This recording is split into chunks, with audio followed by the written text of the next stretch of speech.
अखबार निकलता है उत्तरी भारत में, दैनिक जागरण, बहुत मशहूर, सबसे ज्यादा पाठक हैं उसके। उसमें एक लेख छपा था, दंगे क्यों होते हैं। बल्लाज मधोक, जो बुजुर्ग लोग हैं उनको जानते होंगे, बल्लाज मधोक को, उन्होंने एक लेख लिखा था और कुरान मजीद की कुछ आयतें दी थी।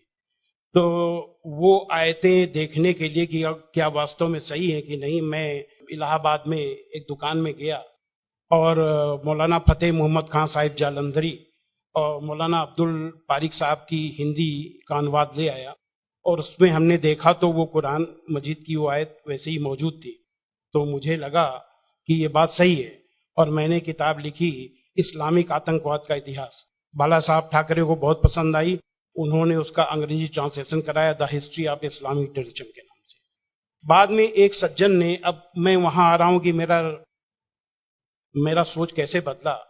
मुंबई के एक व्यापारी ने मुझसे कहा कि स्वामी जी, आप जो काम कर रहे हो उसमें फंड की जरूरत है, फंड आपको नहीं मिल रहे, आप ऐसा करिए, किताब इस्लाम पर लिखिए अमेरिका के लिए, कि वास्तव में इस्लाम से अमेरिका को खतरा है, तो आपको अच्छा खासा आपको वहां से रॉयल्टी मिलेगी, आपके सारे काम चल जाएंगे। लेकिन वो बड़ी किताब होनी चाहिए। उसको लिखने के लिए मैंने हजरत मोहम्मद सल्लल्लाहु अलैहि वसल्लम की जीवनी पढ़ी।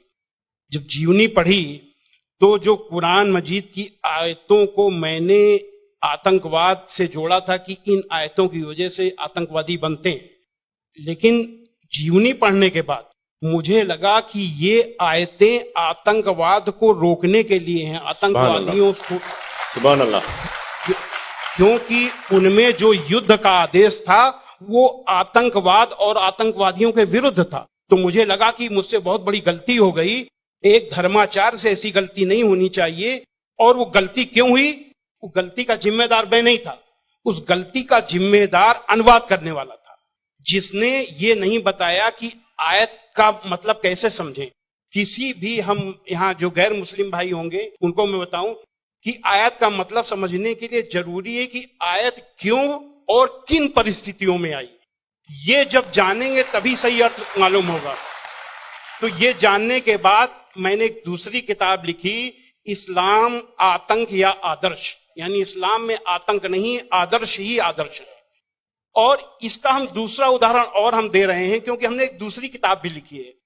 एक बार मैं जा रहा था, अभी थोड़े दिन की बात है, तो एक सज्जन से मेरी बातचीत होने लगी। मैंने कहा इस्लाम में आतंकवाद है ही नहीं। तो उन्होंने क्या किया, अपने मोबाइल में दिखाया एक इंटरनेट से कि आज से 100 साल पहले ब्रिटिश पार्लियामेंट में एक भूतपूर्व जो प्रधानमंत्री विलियम ग्लैडस्टोन थे, उन्होंने कुरान मजीद को लहराते हुए उसके बारे में कुछ नेगेटिव चीजें कही थी। तो मुझे बिल्कुल अपनी बात याद आ गई कि जैसे मैंने गलत समझा वैसे विलियम ग्लैडस्टोन ने भी गलत समझा, और उसके जिम्मेदार वो नहीं, अनुवाद करने वाले थे, क्योंकि उन्होंने सही अनुवाद उसको सही ढंग से एक्सप्लेन क्यों नहीं किया। तो मुझे लगा कि अब इस पर भी एक किताब लिखने की जरूरत है। तो मैंने एक दूसरी किताब लिखी है, कुरान जीने की कला। वो अंग्रेजी हिंदी में है, वो छप चुकी है जामिया नगर में, जो जमात इस्लामी के मरकज से छपी है। अंग्रेजी में इस्लाम एन आर्ट ऑफ लिविंग के नाम से अंग्रेजी में भी छपेगी।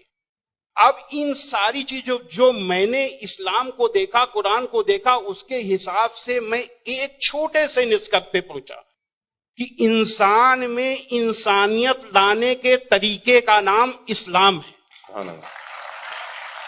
और ये जुमला नहीं है, ये जुमलेबाजी नहीं है कि मैं अपने तरफ से मैंने कोई एक मुहावरा कह दिया, एक जुमला फेंक दिया। ये बात दलील के साथ मैं बताऊंगा, और मैंने दलील के साथ देखा है। ये इंसानियत के दुश्मन है, काम, क्रोध, मद, लोभ, मोह, ये दुश्मन है। और कुरान मजीद में इन सब के लिए बहुत ही बड़ी बुराई बताया गया है और रोक लगाई गई है। पहले एक चीज हम काम को ले लेते हैं। काम यानी कि किसी भी महिला को, किसी भी औरत को अपनी बीबी को छोड़ करके और दुनिया की जितनी महिलाएं हैं उनको अपनी मां, बहन, बेटी समझना, ये कुरान में बहुत ही सख्ती से पालन करने के लिए कहा गया है। अभी तक आप लोगों ने देखा होगा कि जो गैर मुस्लिम भाई सुने कि किसी भी मर्द को देख करके औरत को अपनी निगाहें नीची कर लेना चाहिए। लेकिन कुरान का क्या हुक्म है? कुरान के सूरा 24 आयत नंबर 30 में है, ऐ मोहम्मद मोमिनों से कह दो कि वे अपनी गैर जो भी महिलाएं हैं जो उनको देख करके अपनी निगाहें नीची रखा करें और अपनी शर्मगाहों की हिफाजत करें। यानी जब सुभान अल्लाह मर्द जब अपनी पत्नी के सिवा किसी को देखे तो आंख न मिलाए उससे, अपनी निगाहें नीची कर ले और मर्यादा में रहे। ये पुरुष के लिए ये बनाया गया नियम, और यही नियम औरत के लिए भी, दोनों के लिए वही नियम बनाए गए। ये नहीं कि केवल औरत के लिए। कहते हैं कि इस्लाम में औरत को दबाया जाता है, लेकिन मर्द के लिए कितना सख्ती से नियम बनाया गया। तो ये काम के लिए कितनी सख्ती की गई। क्रोध, गुस्सा के लिए सबसे पहले गुस्सा का तरीका इस्लाम में इतना आसान बताया गया कि देख करके मैं सबसे ज्यादा प्रभावित हुआ। कहा जाता है अगर गुस्सा अगर किसी का रुक जाए तो वो पूरा संत बन गया, साधु बन गया। और कितना बढ़िया तरीका इस्लाम में बताया गया, कुरान में बताया गया है कि माफ कर दो, किसी के गुनाहों को माफ कर दो, और जब माफ कर दो गुस्सा खत्म। और सबसे पहले ये हुक्म दिया गया पैगंबर को। सूरा 7 आयत नंबर 199 में हुक्म आया कि ऐ मोहम्मद माफी का तरीका अपनाओ और भलाई का हुक्म देते रहो और अज्ञानियों से किनारा कर लो। सबसे पहला माफी का हुक्म अगर आया तो अपने पैगंबर के लिए आया। और ऐसे लोगों को क्या कहा गया?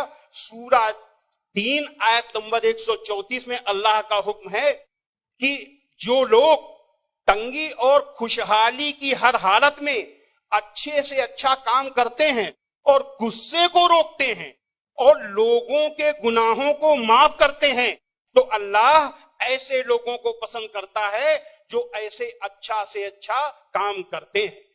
हजरत मोहम्मद सल्लल्लाहु अलैहि वसल्लम पर कुरान उतरने के बाद आपके दिल में उतर गई। दिल में उतरने के बाद आपके कर्मों में उतर गई।